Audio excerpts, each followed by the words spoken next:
Anti-Semitism just blocks from the White House. Last night, a group of George Washington University students projected pro-Hamas messages onto their multi-floor library. Look at that. The disgraceful and anti-Semitic statements were, quote, "Glory to our martyrs, divestment from Zionist genocide now, and free Palestine from the river to the sea," end of quote. That, of course, is not the only university to show anti-Semitism. Even today at the University of Virginia, founded in 1819 by former President Thomas Jefferson, the principal author of the Declaration of Independence and the third President of the United States, and where online the University of Virginia describes itself as promoting, quote, "an inclusive and welcoming environment that embraces the full spectrum of human attributes, perspectives, and disciplines." Now, some UVA students staged a walkout. These students are demanding the school's divestment, quote, "from Israel's occupation and genocide of the Palestinian people." It's worth noting that back in September, before Hamas's attack on Israel, the National Lawyers Guild at the University of Virginia's Law School posted this flyer. It says, quote, "Friends don't let friends visit apartheid states. Boycott UVA Law's J-term trip," meaning a mini semester trip, "to Israel," end of quote. And of course, there is Harvard. Online, the About Harvard section of Harvard reads, quote, "What makes Harvard special are our people. Through continued efforts in inclusion and belonging, Harvard has built a community comprising many backgrounds, cultures, races, identities, life experiences, perspectives, beliefs, and values," end of quote. And I suspect you remember that 34 student groups at Harvard signed a joint statement blaming Israel for Hamas' attack. Since then, at least 10 student groups have withdrawn from the statement.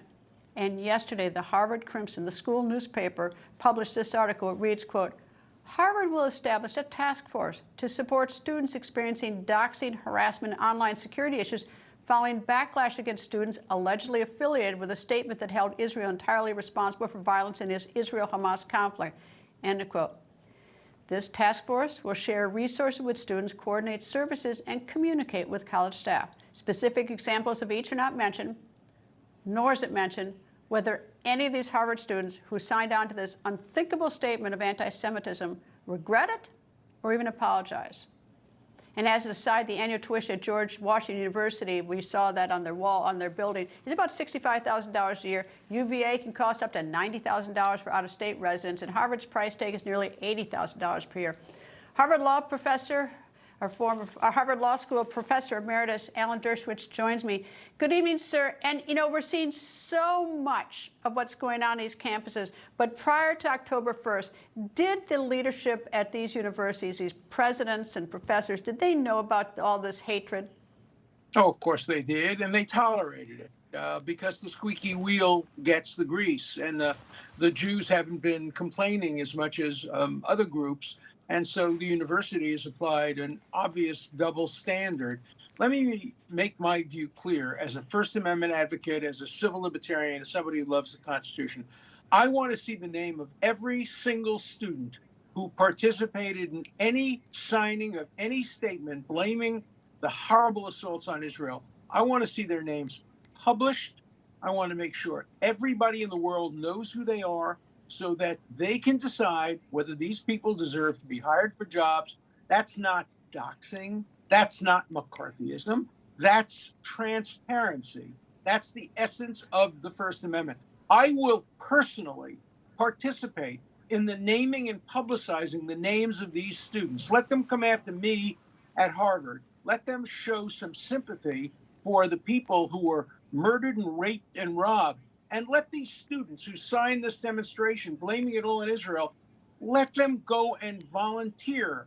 Gay students for Palestine in Gaza, transgender students for Palestine in Gaza. You know how long they would last? One day they'd be hanged from the rafters. The best proof that this is all anti-Semitism, as Jonathan Greenblatt said, the best proof is that these groups that they support hate gays, they hang them, hate transgender people, hate women, treat them as third-class citizens, and yet these protesters are willing to give them a pass on these core issues as long as they also hate Jews and the nation state of the Jewish people. This is Nazism 2013.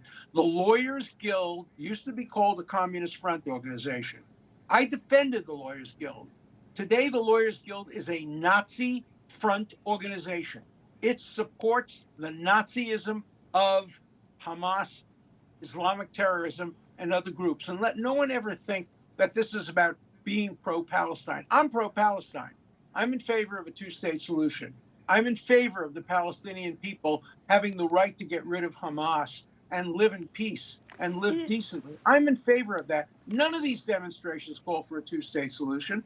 They all call for Palestine will be free from the river to the sea. That's Judenrein. That's the German term of getting rid of every Jew in the area. So this has nothing to do with support for the Palestinian people. It's support for terrorism.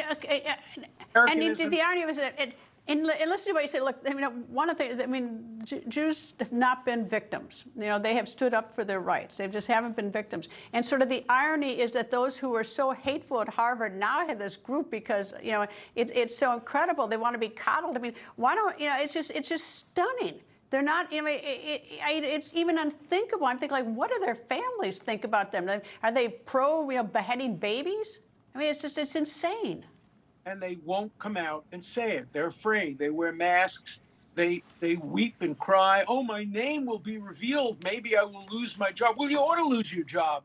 Would any client want to be represented by somebody who supported rapists? Would anybody want to be represented by somebody who was a member of the Ku Klux Klan or the Nazi Party? Hamas is Ku Klux Klan. It's the Nazi Party. And if you support their terrorism, you're supporting Nazism, and you can't do it anonymously. Sorry. Come out from behind under your rock and make yourself known and bear the consequences. Martin Luther King didn't try to hide. Yes, sir. You're trying to hide. If you're ashamed of your views, don't express them, but don't hide. Professor Alan Dershowitz, thank you, sir. Thank you.